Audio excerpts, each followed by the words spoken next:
All right, today we're diving into a real literary heavyweight, Miguel de Cervantes' Don Quixote. It's a book that's over 400 years old, yet you still see it topping all those greatest novels of all time lists. So, what's the secret? What is the big deal? Well, let's get into it. I mean, it's a totally fair question, right? How can a story about a delusional old guy who thinks he's a knight still feel so revolutionary? To really understand its genius, we first have to take a step back and look at the world it was born into. So let's talk about this world of dragons and how Quixote just came in and changed absolutely everything. See, before this book was written, the literary world was, well, let's just say it was stuck in a bit of a rut.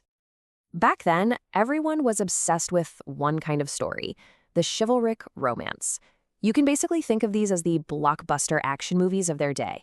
They were hugely popular and they all followed a very specific, very over-the-top formula. And that formula? Oh, it was wild. We're talking about knights who perform completely impossible feats, love stories that are totally exaggerated, and language so flowery it's almost meaningless. And the battles, they would go on for pages and pages. The point is, there was zero realism. It was pure fantasy, and Cervantes actually critiques this stuff inside Don Quixote itself. And this is where Cervantes comes in.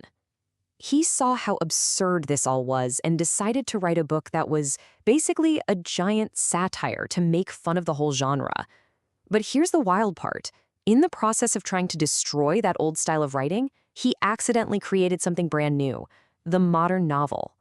So if you're going to satirize a world of books, what kind of hero do you need? You need a hero whose brain has been completely scrambled by those very books. So let's meet our man.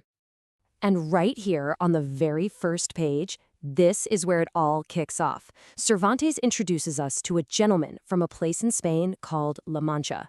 He's not a king, he's not a prince, he's just a guy. And here's the key part of his story. This man was so idle, he had so much free time, that he just started reading these books of knighthood. But he didn't just read them, he became completely obsessed. He devoured so many of these chivalric romances that his grip on reality just snapped, and he decided the world needed him to become a knight himself. He gives himself a job title, knight-errant, basically a wandering freelance knight.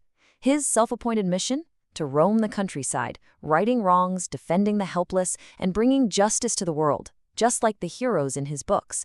There's just one small problem. The world he wants to save doesn't actually exist. And this giant gap between what Don Quixote sees in his mind and what's actually there, well, that's the engine that drives the entire novel. His imagination is constantly transforming the totally mundane into something magnificent. A regular roadside inn? To him, it's a famous castle. A local farm girl? No, that's his beautiful princess, Dulcinea del Toboso. And most famously, totally ordinary things become his greatest enemies. I mean, just listen to this. He's going on and on describing these legendary knights with these amazing titles. It sounds so epic. So who is he talking about with such detail? A massive flock of sheep. A literal flock of sheep. And then he charges right into them, convinced he's fighting a battle for the ages. It's hilarious, but it's also kind of tragic. Okay, so if the book is just a series of funny episodes where a crazy old man gets beat up after mistaking sheep for soldiers, why do we call it the greatest novel ever written? Why is it so important? Is it really just one long joke? Not even close. The answer is a huge no.